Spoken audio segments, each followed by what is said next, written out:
আসসালামু আলাইকুম। Hello friends and viewers, welcome to my channel Ghorkonna. আপনারা সবাই নিশ্চয়ই অনেক ভালো আছেন। আমিও ফ্রেন্ডস অনেক ভালো আছি। আজকে আমি ঢ্যাঁড়সের একটি রেসিপি নিয়ে হাজির হয়েছি।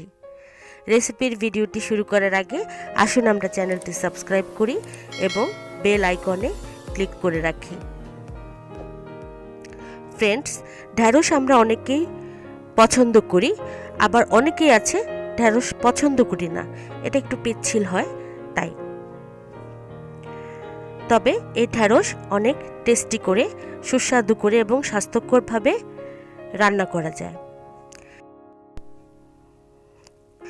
সেরকমই একটি রেসিপি এখন আমি আপনাদেরকে দেখাবো। রেসিপিটি খুবই সহজ। রেসিপিটি হচ্ছে সর্ষে বাটায় ঢ্যাঁড়স পাতুরি। আমাদের ঢ্যাঁড়স লাগবে 250 গ্রাম। আমি ঢ্যাঁড়সগুলোকে ধুয়ে এভাবে কুটে নিয়েছি, ভিডিওতে যেভাবে দেখানো যাচ্ছে, একটু বড় বড় করে। আমাদের লাগবে 1 চা চামচ পরিমাণ সরিষা, একটা কাঁচামরিচ এবং একটুখানি পেঁয়াজ। এই তিনটা একসাথে আমি শিল নোড়ায় বেটে নিয়েছি। আপনারা চাইলে মিক্সি ব্যবহার করতে পারেন, তবে সরিষা মিহি করে বাটতে হবে। 3-4টি কাঁচামরিচ ফালি লাগবে। অন্যান্য ইনগ্রেডিয়েন্টস আমি পর্যায়ক্রমে দেখাবো। গরম হয়ে গেলে এতে 2টি মাঝারি সাইজের কুচি দিয়ে দিলাম। পেঁয়াজ হালকা ভাজবো, খুবই হালকা ভাজবো। হালকা নেড়ে চেড়ে এতে আমি আধা চামচের একটু কম হলুদ, সামান্য একটু মরিচের গুঁড়ো এবং 1 চা চামচ ধনিয়ার গুঁড়ো দিয়ে দিলাম। এবার এতে সামান্য একটু পানি দেব, না হলে মশলাটা পুড়ে যাবে।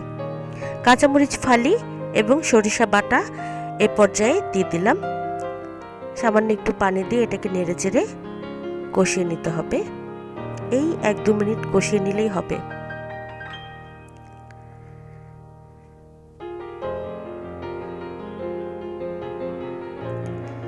এক দু মিনিট কষিয়ে নিয়ে এতে দিয়ে দিব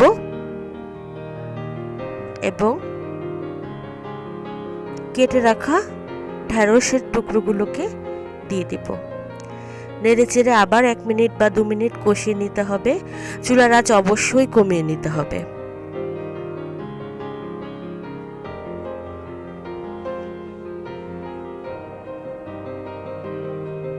দু মিনিট কষিয়ে নিয়ে এতে আমরা সামান্য পানি দেব। আমি আধা কাপ পরিমাণ পানি দিয়েছি, খুবই সামান্য। পানি দেওয়ার পরে নেড়ে চেড়ে এটাকে আমরা অল্প আঁচে ঢেকে 4-5 মিনিট রান্না করব। 4-5 মিনিট পরে ঢাকনা উঠিয়ে এটাকে হালকা করে নেড়ে চেড়ে দিব। ঢ্যাঁড়স নাড়ার সময় একটু সাবধানতা অবলম্বন করতে হয়। ঢ্যাঁড়স গলে গেলে সেটা খেতে বেশি সুস্বাদু লাগে না। ঢ্যাঁড়সের টুকরোগুলো যেন আস্ত থাকে, গোটা গোটা থাকে। এবার চুলা কমিয়ে হালকাভাবে নেড়ে চেড়ে দিতে হবে। এভাবে কিছুক্ষণ রান্না করতে হবে। এরপর আমি হাত ভেজা সামান্য একটু পানি ছড়িয়ে দিলাম। এই পাতুরিটা অবশ্যই একটু মাখা মাখা থাকবে। সরিষা বাটার পাতুরি মাখা মাখা থাকলে বেশি স্বাদের হয়।